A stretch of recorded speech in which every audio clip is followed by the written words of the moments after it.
Doctor Ambedkar को प्रतिपादित किया गया।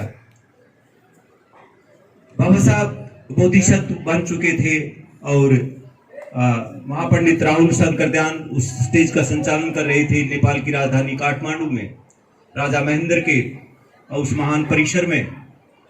तो जैसे आज हम ग्रसित हैं किनसे? अंबेडकरवादियों से और नकली बौद्धों से। उस टाइम भी ये दुनिया ग्रसित थी बुद्ध के कार्ल मार्क्स के सिद्धांतों से। पूरे दुनिया का जो नौजवान था वो कार्ल मार्क्स के सिद्धांत से ग्रसित था। और बाबा साहब का जो बोलने का विषय था वो बौद्ध धर्म अहिंसा था। लेकिन नौजवानों के आग्रह पर, बार बार आग्रह करने पर नौजवानों ने जो याचना की, जो यहां तक कि बौद्ध राष्ट्रों के भी नौजवान जो बौद्धों ने उनसे याचना की कि दुनिया बाबा साहेब किसको अपनाए, क्योंकि बोधिसत्व वो समझ नहीं पाए थे। बोधिसत्व की डिक्लेरेशन बाद में हुई है, वहां घोषणा की गई बाकायदा बौद्ध राष्ट्रों के राष्ट्राध्यक्षों ने, बौद्ध विद्वानों ने। तो बाबा साहेब से कहा गया कि आप ये बताएं कि दुनिया किसको अपनाए। बाबा साहब को इससे बड़ी पीड़ा भी हुई, बहुत बड़ा दुख भी हुआ, परंतु चूंकि जैसा कि मैंने बताया कि आज जिससे ग्रसित हैं हम, उस टाइम नौजवान बुद्ध के सिद्धांत से, कार्ल मार्क्स के मार्क्सवाद से ग्रसित थे। तो बाबा साहब को इससे बाहरी पीड़ा भी हुई। भगवान बुद्ध की तुलना कार्ल मार्क्स से ये अप्रासंगिक है, ये कहीं भी ठीक नहीं है। और बाबा साहब ने दुनिया को ललकारते हुए बहुत ही कड़ा प्रबोधन दिया कि बुद्ध के साम्यवाद के आगे, भगवान बुद्ध के साम्यवाद के आगे कार्ल मार्क्स का साम्यवाद कुछ भी नहीं। कम्युनिस्टों को मक्खन लगे टोस्ट, दोपहर को बढ़िया भोजन और शाम को देखने के लिए सिनेमा चाहिए। मैं कम्युनिस्टों के निरे भौतिक तत्व ज्ञान का हामी नहीं हूं।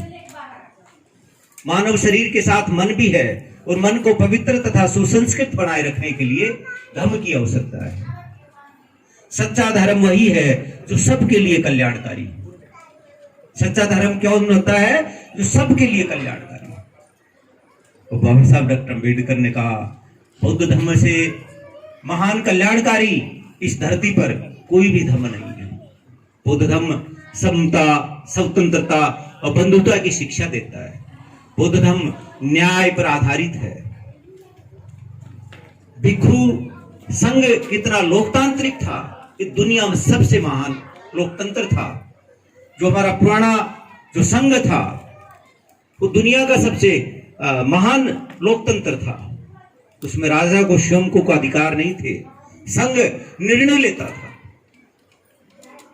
ये सारी चीजें बोधिसत्व ने अपने उस महान समतावादी, दुनिया के सबसे महान समतावादी ग्रंथ में उसको कानूनी रूप दिया, भारतीय संविधान के तौर पर।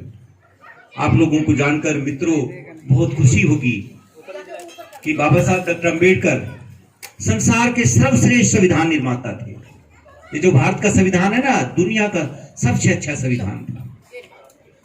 बोधिसत्व के हर काम एक अद्वितीय थे, क्योंकि भारत भूमि पर 2500 वर्ष के बाद प्रादुर्भाव हुआ बोधिसत्व का। ये अंतिम सीढ़ी है। बोधिसत्व के बाद बुद्ध बनता है। और आप लोगों को जानकर बेहद प्रसन्नता होगी, 5 दिसंबर की रात को बोधिसत्व बुद्ध बन गए थे। तब बुद्धायनी धम्मा को देख करके और द्वितीय बुद्ध बने। उन्होंने द्वितीय धम्म चक्र प्रवर्तन किया।